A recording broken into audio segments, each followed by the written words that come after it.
This story is based on true events from a time when the world was still recovering from the devastating impact of World War II. During this period, a man named Dr. Ritter makes a bold decision. He leaves behind his life in Germany, along with his wife, and moves to a completely deserted island, choosing isolation over civilization. On this island, Ritter begins a new life, dedicating himself to writing philosophical ideas about survival, independence, and how to start over from nothing. His writings, filled with thoughts about living away from society, slowly start reaching the outside world through passing ships. Over time, his ideas begin getting published in newspapers, and people across the world become fascinated by his lifestyle. Soon, Ritter becomes famous, and many start admiring and even following his philosophy. One such admirer is a man named Hans, who, along with his wife and son, decides to leave everything behind and move to the same island. This happens in 1932, nearly 3 years after Ritter's arrival. Filled with excitement, Hans believes that Ritter will be impressed by his dedication. However, the reality turns out to be completely different. When Hans and his family arrive and meet Ritter and his wife, it is immediately clear that they are not welcomed. Ritter shows no excitement at all. Even when Hans proudly tells him that his philosophy has become famous and that he himself has come there because he is a huge admirer, Ritter remains cold and indifferent. Instead of appreciating him, Ritter gives them a harsh reality check. He takes them around the island and explains how difficult life is there. He warns them about wild animals, the lack of proper shelter, and the fact that the island has almost no water source except for 2 small rain-fed springs. He makes it clear that surviving there is not as easy as they think.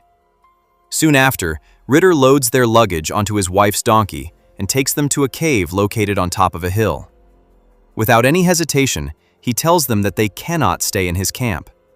He leaves them there, expecting them to manage on their own, and even asks them to return the donkey before nightfall. That night, Ritter and his wife talk among themselves. His wife mocks the newcomers, calling them foolish for coming there without understanding the reality. She is confident that they won't survive and will soon come begging for help. Ritter laughs and reveals that he intentionally left them in a place where dead bodies once rotted, believing that the cold night alone might break them. But on the other side, Hans and his wife refuse to give up.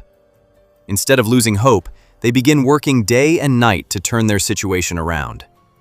They start transforming the abandoned place into a livable shelter. For water, they come up with a clever idea. They dig a large pit and connect it with cut bamboo pieces so that rainwater flows through the bamboo and collects in the pit below. Slowly, they start adapting to the harsh environment.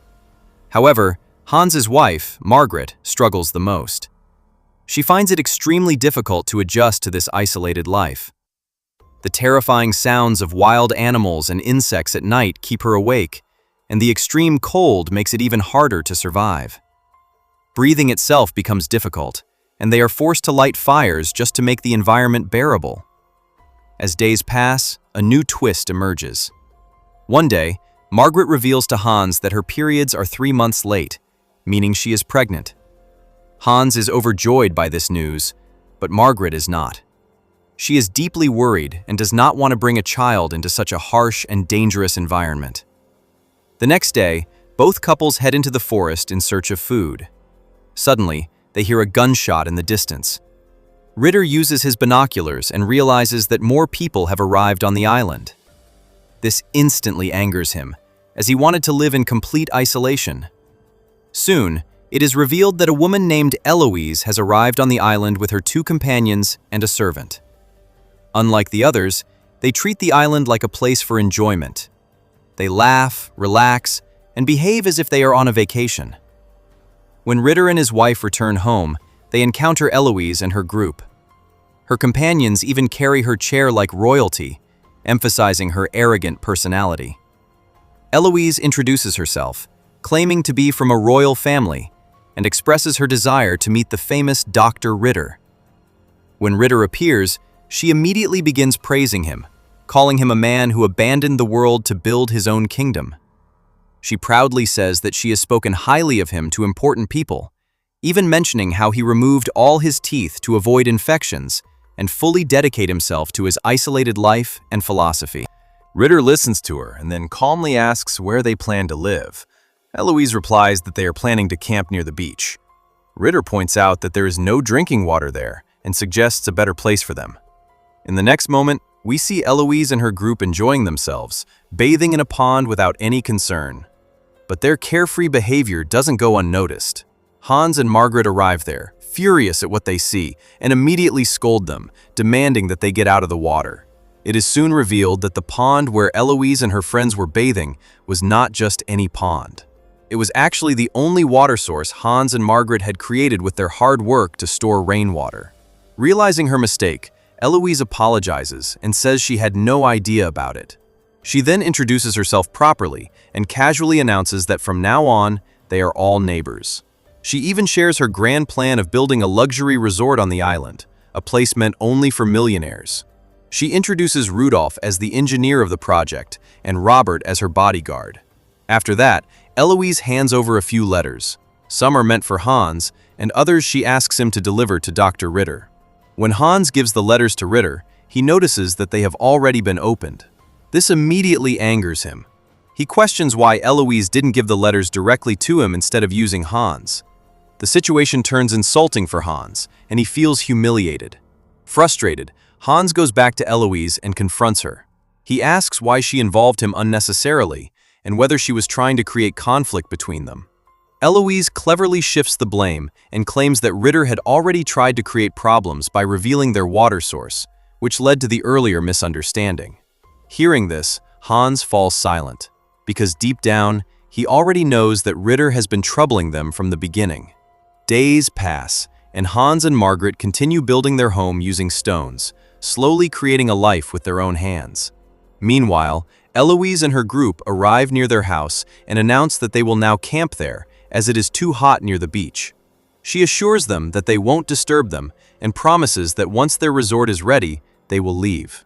She also claims that Rudolph will soon find a new water source, so they won't have to depend on theirs. But things don't go as planned. Rudolph works day and night, digging tirelessly in search of water, but he finds nothing. The failure frustrates him deeply. He feels burdened and angry, especially seeing Eloise and Robert enjoying themselves while he does all the hard work alone. One day, he loses his temper completely and barges into their private moment, shouting at Eloise. He calls her reckless for bringing him there without any proper plan, accusing her of wasting his time and effort. Furious, Eloise storms off into the forest. As days turn into weeks, food becomes scarce. Hunger starts taking over. Robert and Rudolph, desperate for survival, begin keeping an eye on Hans's house, planning to steal food from them. At the same time, Margaret begins experiencing severe stomach pain. She realizes that the time has come for her to give birth. She calls out loudly for Hans, but he is nowhere nearby. Desperate, she steps outside and cries for help, shouting with all her strength. Robert and Rudolph are hiding nearby, watching everything, but they refuse to come out and help her. With no other option, Margaret decides to go to Eloise's camp, hoping she will help. But even after hearing her cries, Eloise chooses to ignore her and does not step out of her tent. Exhausted and helpless, Margaret returns to her house. Meanwhile, Robert and Rudolph take advantage of the situation and sneak inside, stealing whatever food they can find. Margaret is now completely alone, with no strength left and no one to help her. She spreads newspapers on the ground and prepares to give birth by herself. At the same time, the cow they had caught earlier begins making loud noises. As Margaret struggles through unbearable pain, blood begins to flow, attracting wild dogs from the surrounding jungle. The dogs move closer, ready to attack. With nothing to defend herself, Margaret picks up a broom and tries to fight them off, balancing between intense pain and the fear of death. The situation becomes unbearable. She grows weaker with every passing moment. Meanwhile, Rudolph finally realizes the seriousness of the situation and goes to Eloise, urging her to help. But she refuses again. Her servant, however, cannot tolerate this cruelty.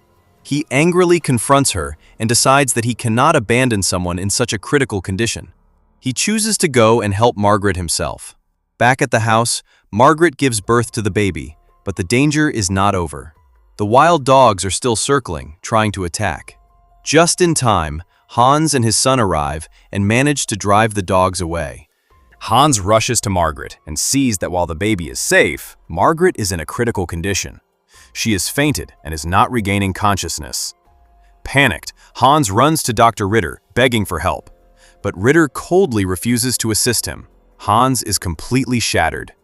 However, Ritter's wife sees the situation and convinces him to help. When Ritter finally arrives and examines Margaret, he realizes that her condition is extremely serious. The placenta is still inside her body, and without immediate action, she could die. He quickly asks for a spoon and hot water and performs a painful procedure using whatever limited resources he has. The process is brutal and difficult, but in the end, he manages to save Margaret's life. Time passes, and months go by. Summer arrives on the island, bringing extreme heat. The entire land dries up, and water becomes scarce. Food supplies run low for everyone. Even Ritter is unable to continue writing his philosophy, as survival itself becomes a daily struggle. Eloise and her group also run out of resources. Finally, when hunger becomes unbearable, Rudolph is forced to swallow his pride. Weak and desperate, he walks toward Hans's house, hoping to ask for food. Hans and Margaret take Rudolph in, feed him, and treat him with kindness. Experiencing this warmth for the first time, he realizes that Eloise never treated him this way. Slowly, he begins to open up and reveal the truth about her.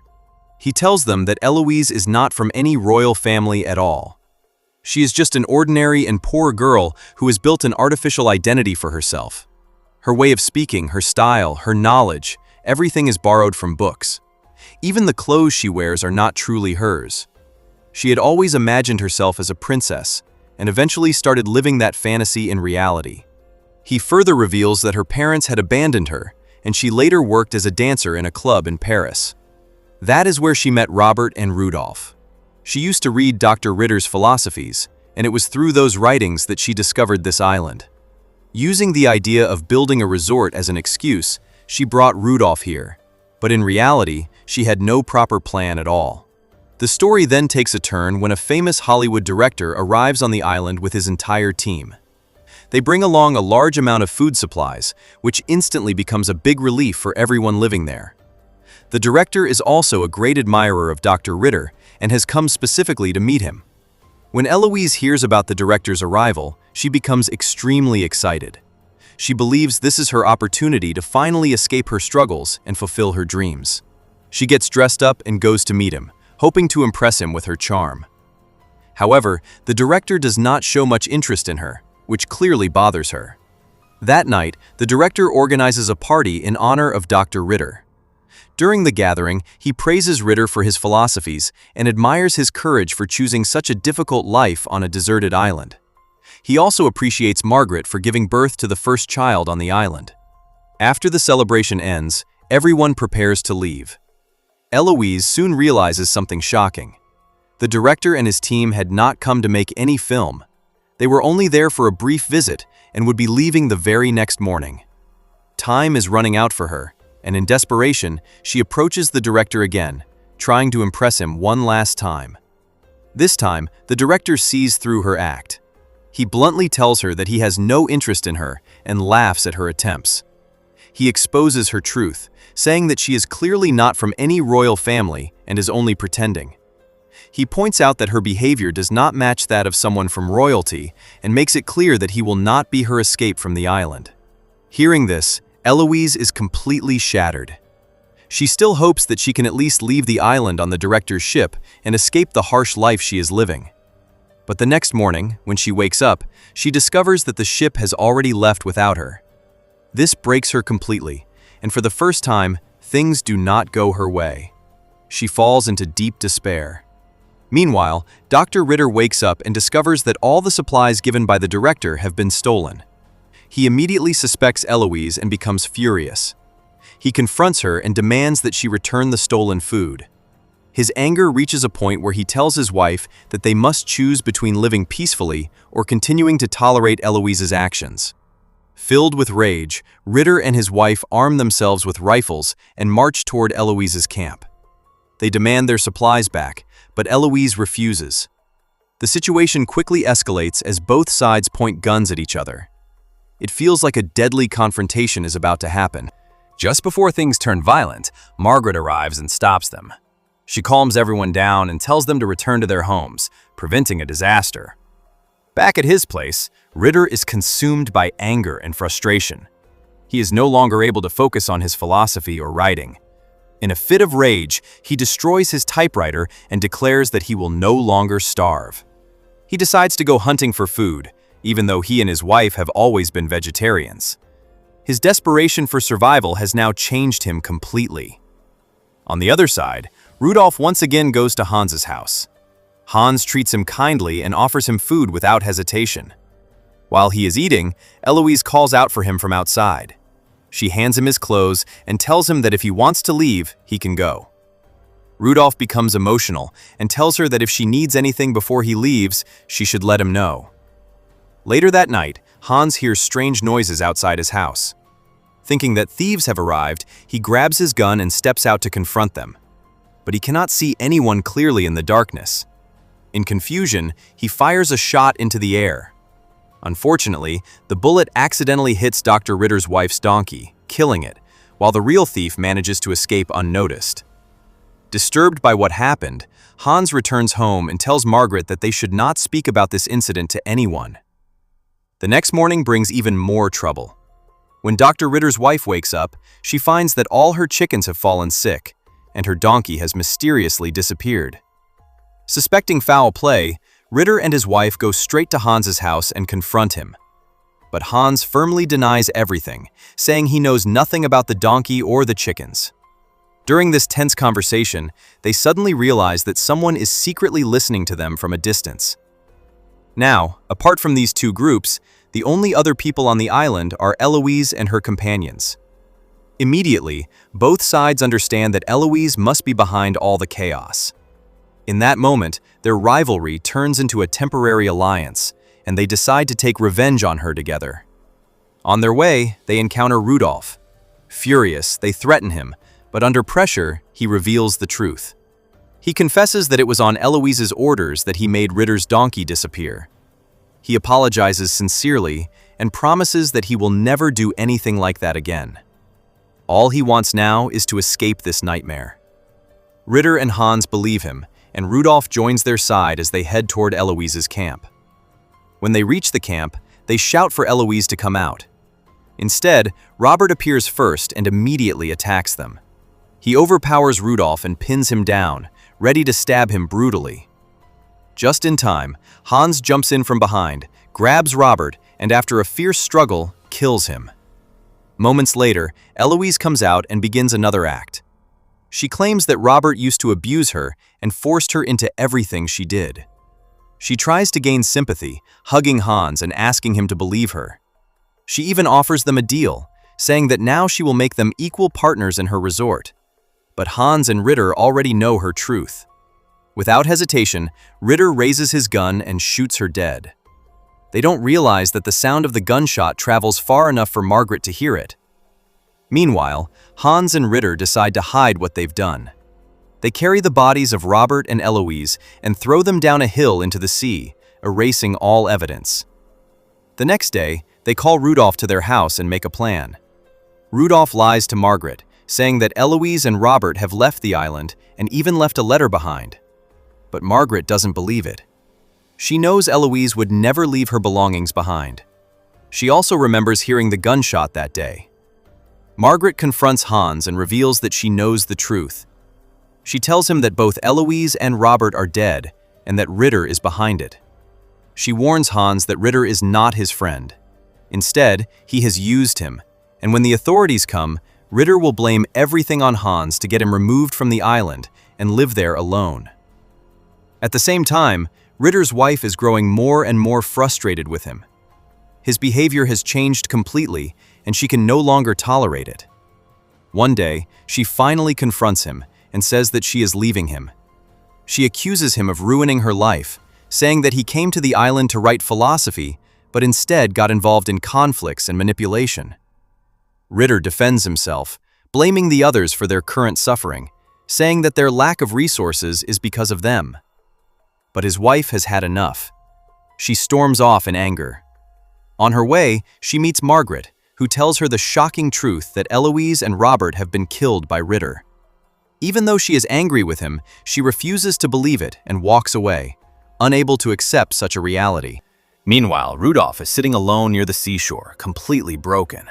Suddenly, he spots a boat in the distance. Desperate for escape, he signals the boat. The captain notices him and throws a life ring into the water. Rudolph swims toward it and is finally rescued.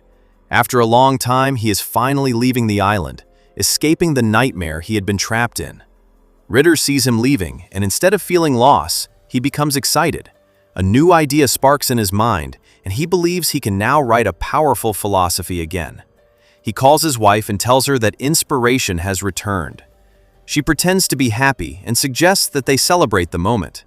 She decides to cook meat for him, even though they had always been vegetarians.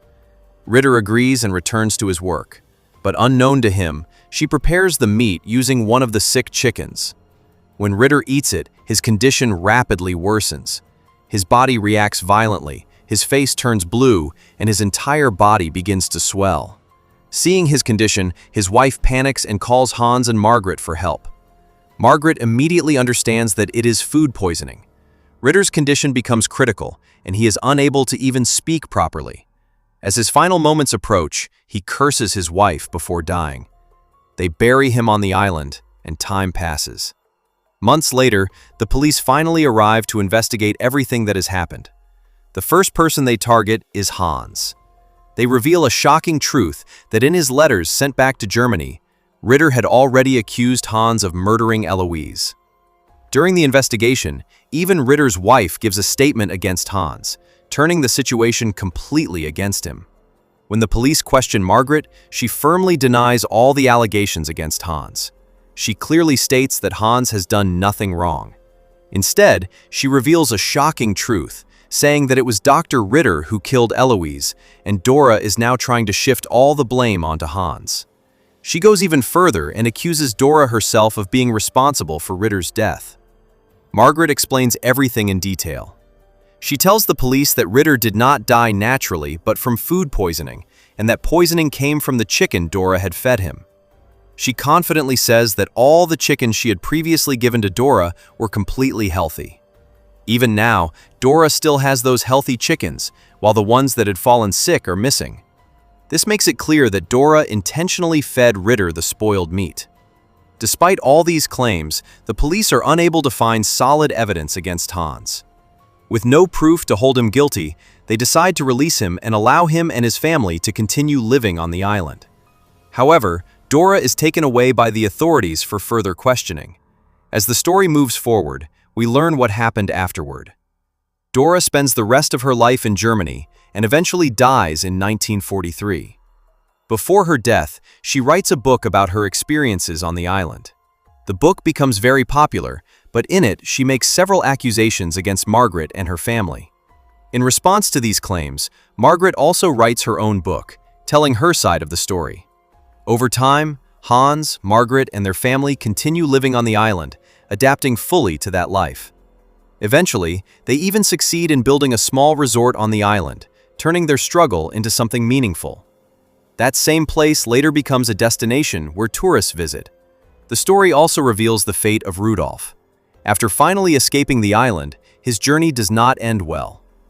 The ship he was traveling on reportedly ran out of fuel in the middle of the ocean and disappeared, leading to his tragic death. In the post-credit scene, we are shown that Margaret spent the rest of her life on that very island. She lived there until she grew old and eventually passed away. The story of the film comes to an end.